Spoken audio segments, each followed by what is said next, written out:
Hey everyone, welcome back to my channel, or welcome if you're new. So today I'm going to be working on my most tender-headed client ever, and this is my little brother. So as you see, he has these 6 cornrow braids, and he's only had them in for a few weeks, but his hair grows really fast, and we both have really busy schedules, so that's why it grows in this much, but it's actually only been a couple weeks. So like I said, he's really tender-headed, so I'm going to show you my methods of working on tender-headed clients. Honestly, I don't think I've ever met anyone who's as tender-headed as he is. Most likely people who are this tender-headed just don't get their hair done, or they don't let it grow this long. But lucky for him, he has a big sister like me who has time and patience to deal with his hair, so let's get into this video.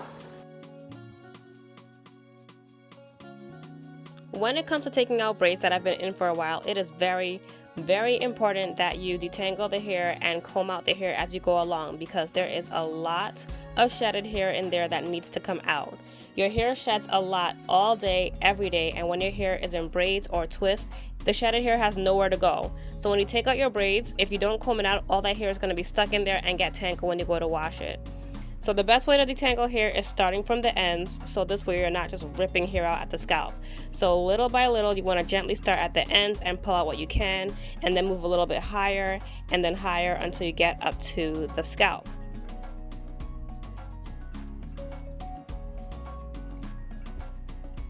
Obviously, you want to be a lot more gentle when it comes to working on somebody who's tender-headed, because they feel every little pull, every little strand, everything.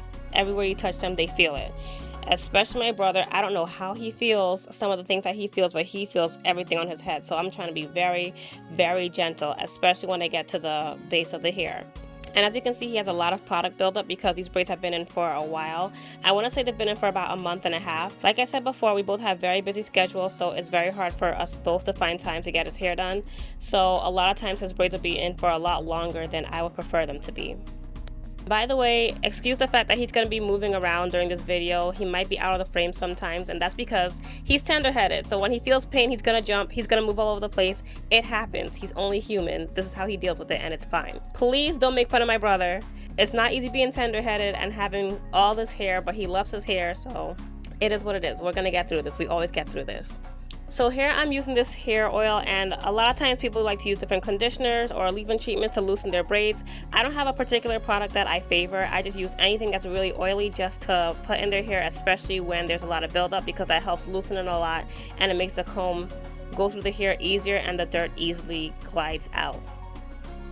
So here I'm just taking very small sections, as small as I can. I'm using a wide tooth comb because to me that is the easiest type of comb to use when somebody has a really thick hair that you're just taking the braids out of. I don't like using brushes on natural hair because it could be a little bit painful. It depends on the person, but for him I'm not going to use a brush. The comb is just fine.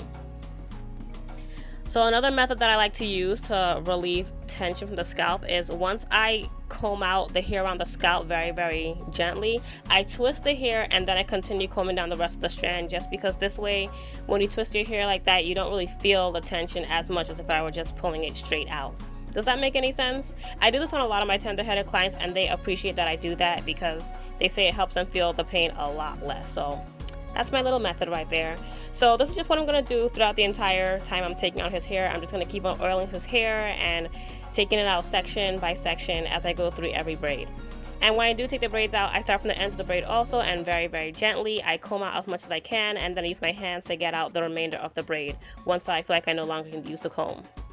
One thing I've noticed is that whenever I can use my hands instead of a comb, I do that. So when I'm sectioning hair, when I'm detangling bigger sections of hair, when I'm taking out braids, I prefer to use my hands as much as I can and not a comb because they feel it a lot less. So that's all that I'm going to do until his hair is completely taken down and combed out, and then we're ready to wash his hair.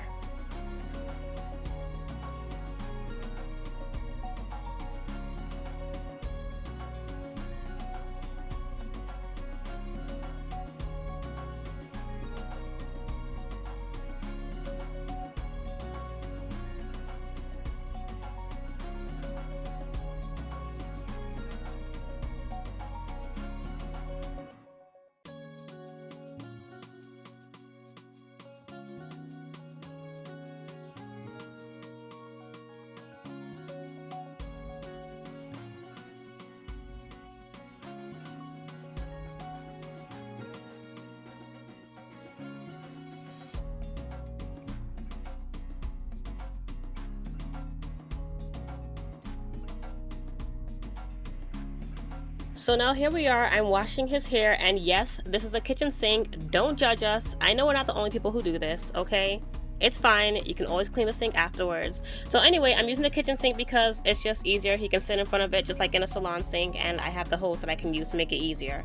I didn't show the camera, but I'm using the Tropical Roots clarifying shampoo, and then I'm also using the Shea Moisture Retention shampoo and conditioner. So I used the clarifying shampoo for the first 2 washes, and then the Shea Moisture one for the 3rd one, and then also the moisture conditioner. So there's not really much to say about how I wash his hair. I try to be as gentle as I can, but basically when you're washing hair, you want to make sure that you are more focused on the scalp than the hair. So your first wash is what loosens all of the dirt, and then the next wash or 2 is what will actually rinse out of the hair. So the first time I just have my fingers right against his scalp, and I'm just like moving my fingers around. I don't want to say I'm scratching it because I don't use my nails. I don't want to irritate the scalp, but I am scrubbing as much as I can with the pads of my fingers to loosen the dirt as much as I can. And then I make sure to really wet the hair down. And I spent a lot of time putting water in his hair because 1, he has a lot of hair to get through, and 2, this kitchen sink just doesn't have as much pressure as a regular hose from a salon sink. So I want to just make sure I really get all that hair wet.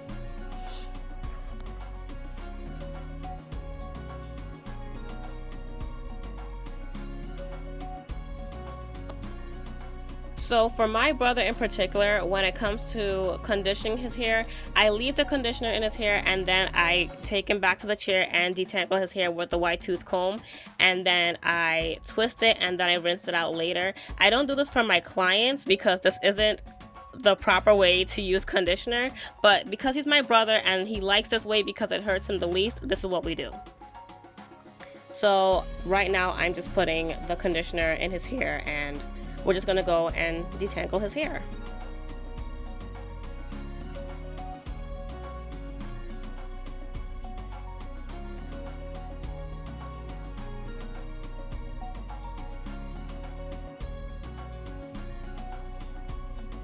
I am so envious of my brother's hair. It is so nice and thick, and it grows so quickly, and it has pretty curls. I'm so jealous. Why didn't I get his hair? I don't understand. Anyway, so now I'm about to untangle his hair. So like I said before, I use my hands when I can. So I am just sectioning his hair into 2 main sections. So I section the front ear to ear to get that out of the way, and then I start working in the back. And then I'm going to take smaller sections, and I'm going to take my white tooth comb again, which I washed, by the way. I'm not using the same comb that was just in his dirty hair. And again, I'm going to start from the ends and gently detangle from the ends to the roots. And then I'm going to put his hair in these 2-strand twists, and those are the twists that his hair is going to stay in until I'm ready to blow dry his hair. So needless to say, I make sure to really rinse out his hair to make sure that I get out all the conditioner. But if something gets left behind, oh well, it is what it is. Like I said, it's my brother. He's not going to get mad at me. He prefers that I do it this way, so it hasn't hurt him before. His hair's still growing beautifully. It grows very fast and very healthy, so it works for us, so this is what we do. I'm also adding in the Cantu leave-in conditioner spray just to help make his hair a little more easy to detangle. Unfortunately, you can see that he's still in a little bit of pain. I'm trying so hard to be as gentle as I can. The video is really sped up, so I know you can't tell, but I am moving pretty slowly, trying to make this as stress-free as possible, but he's really tender-headed. What can I say?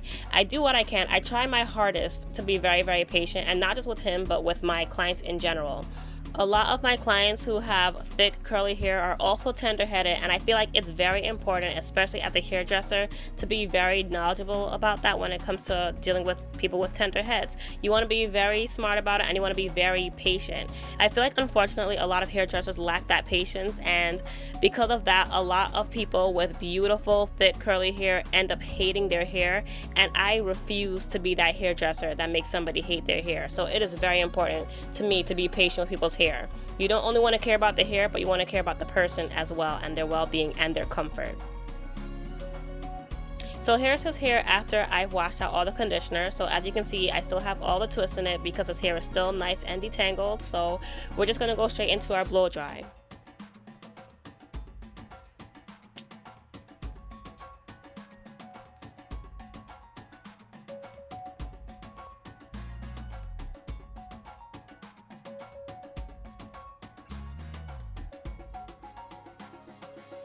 So the camera didn't focus on this, but this is the La Braziliana blowout spray, and I use this as a heat protector and again to help make his hair a little easier to detangle. And then we're going to go right into our blow dry, and I love using the blow dryer with the comb attachment because I can do the same thing, start from the ends, work my way up to the roots, and his hair comes out nice and straight. And for his hair, once his hair is dry, I stop drying it. I don't blow dry until it's pin straight. There's no point. I just dry it until it's dry because that's good enough for me to braid. And of course, we want this process to go as fast as possible because this actually takes a while. I know we're only doing 6 braids, but it is a process with his hair because he takes a lot of breaks because he's tender-headed, like I've said a million times. And also, he just has a lot of hair to deal with, and I like to work nice and slow so that it's as pain-free as possible. So the blow drying is pretty straightforward. I use high heat on his hair because it's very, very thick and very coarse, but we get through it pretty quickly and there's no heat damage. And then we can just go right into the braiding. So this is actually the first part of this whole procedure where he's not fidgeting in pain because his hair is finally untangled and it's staying that way. So that's pretty much all my methods to dealing with tender-headed clients. So all I'm going to do here is just finish blow drying his hair, and then I'm going to put in his 6 straight back braids that he likes. And in case you guys are wondering, I use the Shine and Jam Magic Fingers as his braiding product. So I'm just going to let this video continue playing and you guys can just keep on watching if you're interested. But that is it for how to deal with tender-headed clients. So I hope you guys found this video helpful, and thank you guys all so much for watching, and I will talk to you guys in my next video. Bye!